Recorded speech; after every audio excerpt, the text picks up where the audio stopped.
Hello बच्चों, मैं दीपक सिंह और आज हम कक्षा 9 का विज्ञान शुरू करेंगे। विज्ञान में भौतिक विज्ञान खंड।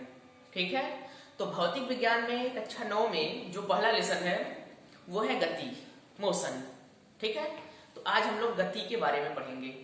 तो सबसे पहले देखिए गति होता क्या है। गति या इसको हम लोग कह सकते हैं गति अवस्था, है ना।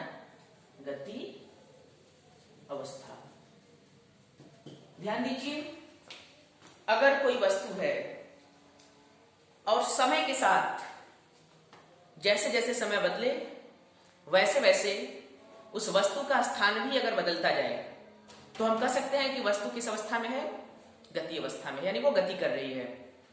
मतलब परिभाषा अगर आपको देना हो गति का तो आप देंगे कि जब किसी वस्तु के स्थान में समय के साथ लगातार परिवर्तन होता रहता है तो उसकी अवस्था को, उस वस्तु की अवस्था को गति अवस्था कहते हैं।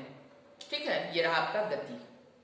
दूसरा आपका है इसका अपोजिट, विराम अवस्था। ध्यान दीजिए, विराम का मतलब होता है स्थिर, रुका हुआ। मतलब कि अगर कोई वस्तु एक जगह स्थिर है तो समय भले ही बीतता जाए लेकिन उस वस्तु का जो स्थान है वो कभी नहीं चेंज होगा। तो ऐसा माना जाता है कि वस्तु किस अवस्था में है, विराम अवस्था में, यानी स्थिर अवस्था में है। तो परिभाषा कुछ इस प्रकार देंगे हम कि यदि किसी वस्तु के स्थान में समय के साथ कोई परिवर्तन न हो तो उसकी अवस्था को विराम अवस्था कहते हैं। ठीक है, ये रहा आपका गति अवस्था और विराम अवस्था। अब ध्यान दीजिए, जो गति है इसके कुछ प्रकार होते हैं। तो अब हम लोग पढ़ेंगे गति के प्रकार। ध्यान दीजिए, गति का जो पहला प्रकार है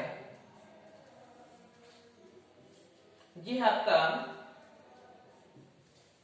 स्थानांतरीय गति, या इसी को हम लोग कहते हैं सरल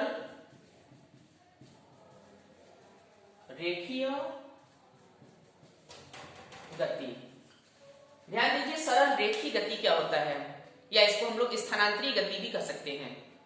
देखिए, जैसे हम लोग साइकिल चलाते हैं, बाइक चलाते हैं, कार चलाते हैं, तो ये सारे कौन सी गति करते हैं, स्थानांतरीय गति करते हैं, सरल रेखीय गति।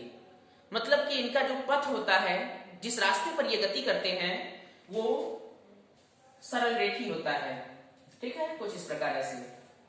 तो इसकी गति को हम लोग कहते हैं सरल रेखीय गति। मतलब कि जब कोई वस्तु किसी सरल रेखीय पथ पर गति करता है तो उसकी गति को हम लोग कहते हैं सरल रेखीय गति।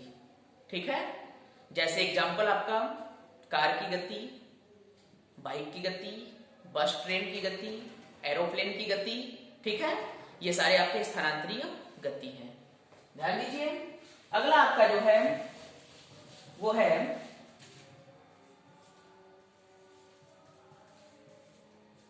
वृत्तीय गति। ठीक है, सर्कुलर मोशन, वृत्तीय गति। ध्यान दीजिए, क्या होता है वृत्तीय गति। अगर कोई वस्तु या कोई पिंड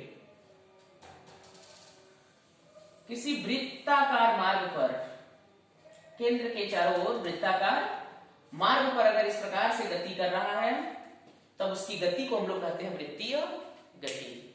जब कोई वस्तु किसी वृत्ताकार मार्ग पर गति करता है तो उस वस्तु की गति को हम लोग कहते हैं वृत्तीय गति।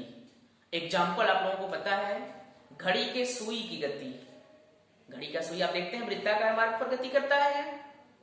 ग्रहों की गति, ग्रह आप देखते हैं सूर्य के चारों ओर वृत्ताकार मार्ग पर गति कर रहा है। इलेक्ट्रॉन की गति, इलेक्ट्रॉन नाभिक के चारों ओर वृत्ताकार पथ पे गति करता है कक्ष में अपने। ठीक है, तो ये सारे आपके जो है वृत्तीय गति के एग्जांपल्स हैं। अब आपका जो अगला गति का प्रकार है वो है दोलन गति। दोलन गति, या इसी का एक और नाम है कंपन गति। दोलन गति या कंपन गति। ठीक है, देखिए, अगर कोई वस्तु अपने मध्य स्थिति के, देखिए ये इसका मध्य स्थिति है, ठीक है, या मान लीजिए ये कोई वस्तु है, ये अपने मध्य स्थिति के जब इधर उधर ये गति करता है ऐसे, तब इसकी गति को हम लोग कहते हैं दोलन या कंपन गति। ये अगर इधर और इधर गति कर रहा है बराबर ऐसे ऐसे, तब इसकी गति को हम लोग कहते हैं दोलन या कंपन गति। मतलब कि जब कोई वस्तु अपने मध्य स्थिति के दोनों ओर यानी इधर उधर गति करता है, तब उसकी गति को हम लोग कहते हैं दोलन या कंपन गति। ठीक है, तो ये रहा आपका गति का प्रकार। इसका एग्जाम्पल कंपन गति का आप जानते हैं, सरल लोलक सिंपल पेंडुलम, ठीक है, उसकी गति जो होती है उसको दोलन गति कहते हैं। और घड़ी का पेंडुलम, जो घड़ी में पेंडुलम लगा होता है वो भी दोलन गति करता है। और डाल में जो वो झूला बांधा जाता है पेड़ों में, वो भी ऐसे ऐसे गति करता है, तो उसकी गति भी हो गई दोलन या कंपन गति।